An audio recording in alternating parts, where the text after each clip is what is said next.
Guys सबसे पहला जो है meaning and objectives of accounting. मतलब क्या है और इसका उद्देश्य क्या है अकाउंटिंग का। तो गाइस सबसे पहला जो है ये आप ये समझिए, अकाउंटिंग का मतलब ये होता है कि हिसाब किताब।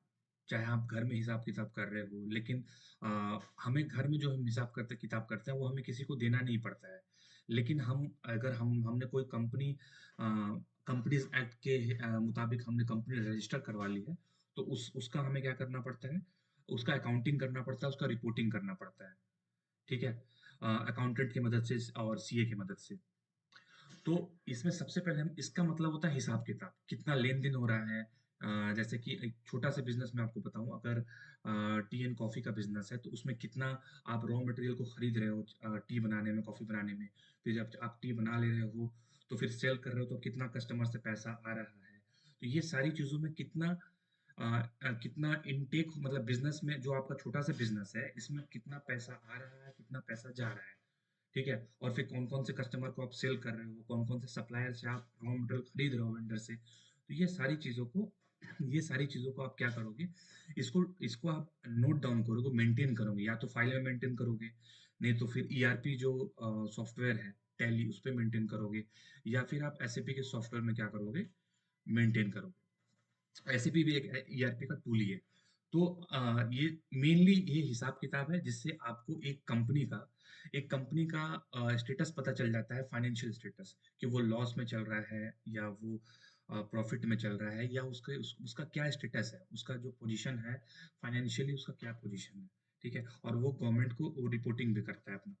ठीक है, तो गाइस सबसे पहला जो है meaning and objectives of accounting में सबसे पहले हम देखेंगे कि accounting is a process of identifying the event of financial nature.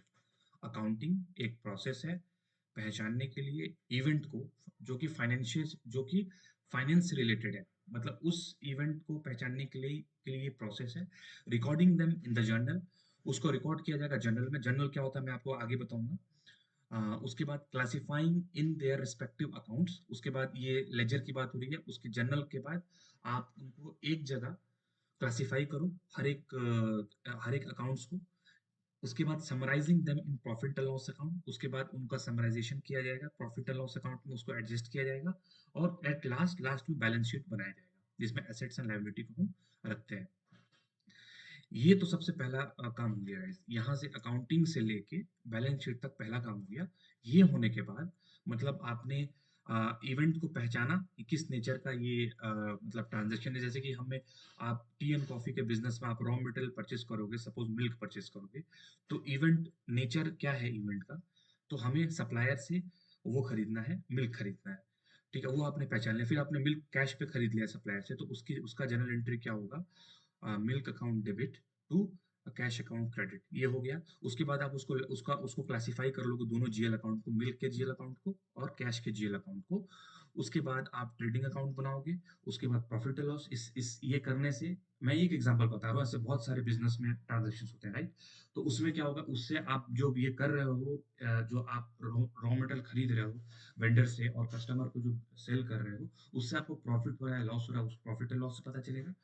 फिर बैलेंस शीट में एसेट एंड लायबिलिटी। तो सबसे पहला काम जो है ये है, accounting is a process of identifying the event of financial nature, recording them in the journal, classifying in their respective accounts, and summarizing them in profit and loss account and balance sheet। सबसे पहला तो ये हो गया। उसके बाद and communicating results to the users of such informations, users like owners, governments, creditors, investors। उसके बाद हम जो एक बिजनेस के ओनर हैं, मतलब जो बिजनेस है वो क्या करेगा, बिजनेस वो अपना जो ये इंफॉर्मेशन है, जो फाइनेंशियल रिपोर्ट, इसको फाइनेंशियल रिपोर्ट बोलेंगे गाइस।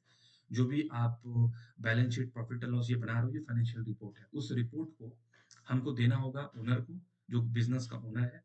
गवर्नमेंट को अकाउंटिंग करने के लिए, गवर्नमेंट को मतलब जब अकाउंटिंग हो गया तो वो गवर्नमेंट को देना पड़ेगा। क्रेडिटर्स, अगर हम चाहते हैं कि हम अपना शेयर इशू करना चाहते हैं, जो बिजनेस उसे शेयर इशू करना चाहते हैं, इन्वेस्टर्स को हम शेयर बेचना चाहते हैं, तो हम उनको भी वो देंगे। और क्रेडिटर्स, क्रेडिटर्स मतलब अगर ये हमारा जो कंपनी है छोटी सी, सपोज हम लोन लेना चाहते हैं, हम किससे लोन लेना चाहते हैं? बैंक से या किसी फाइनेंशियल इंस्टीट्यूशन से, तो वो भी क्या हो जाएगा, उसको भी हम अपना फाइनेंशियल पोज़ीशन दिखा सकते हैं, तभी वो लोन देंगे। तो ये सारी चीज़ों में ये मेनली 2 ही काम है।